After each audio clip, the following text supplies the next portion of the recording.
Et Laurent Gbagbo, beaucoup plus étonnant, président de gauche, il a avoué à sa sortie de prison de la Cour pénale internationale que vous et Dominique de Villepin, vous l'avez fait cracher au bassinet. Comment ça s'est passé?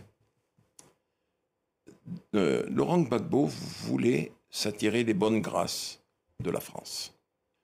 Je lui ai dit, tu sais Laurent, je vais être franc avec toi. Il va falloir que tu puisses contribuer, faire un geste pour M. Chirac. Et j'organise un déjeuner au restaurant La Pérouse.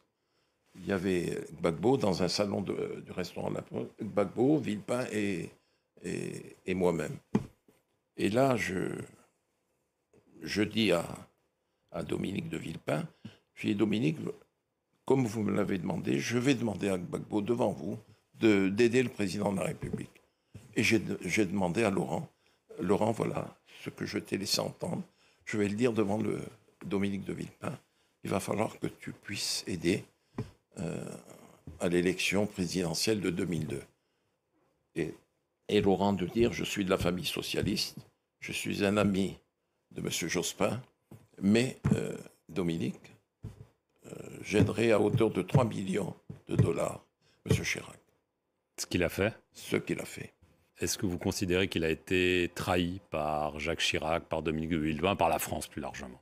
Monsieur Perelman, vous m'offrez l'opportunité de laver ma conscience.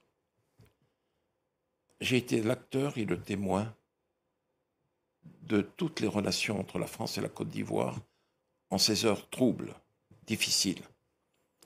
J'ai vu que Jacques Chirac et Dominique ont été d'une ingratitude à nul autre pareil. Et quand, comment vous dire, Laurent est tombé, qu'il a été conduit à La Haye, j'en ai beaucoup souffert. Personnellement et dans ma famille, j'en ai souffert terriblement. Vous vous sentiez coupable?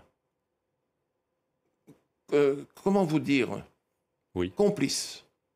D'une trahison? D'une trahison. Mais j'étais contre cela. Les derniers moments de la présidence de Gbagbo, je les ai vécus avec Nicolas Sarkozy. Mmh. Et là, les choses se sont compliquées. Les élections sont là. Et Laurent avait gagné les élections. Nous savons qu'il les avait gagnées. Comme Jean Ping les avait gagnées en 2016 à Libreville. Là, Gbagbo avait gagné les élections. Pas Ouattara. Pas Ouattara. Le Conseil constitutionnel a dit que c'était Laurent le vainqueur. Vous connaissez la dispute, mais bon. Ok, passons.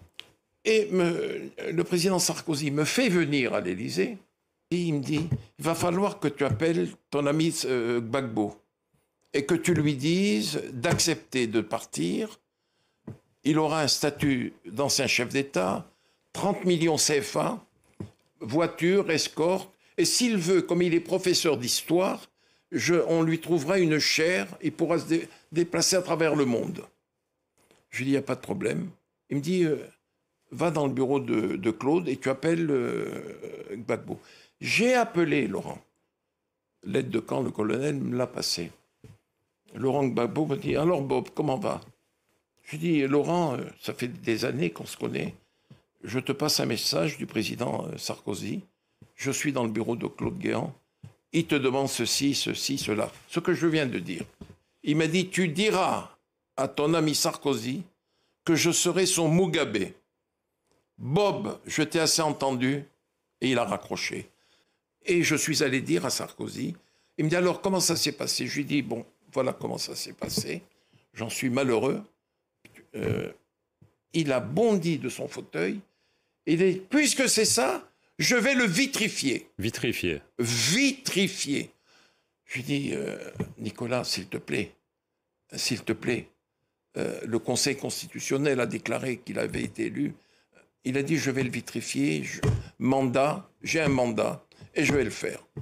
Et le lendemain ou le surlendemain, Laurent était tombé, conduit comme nous l'avons vu et su, à La Haye. Au milieu des années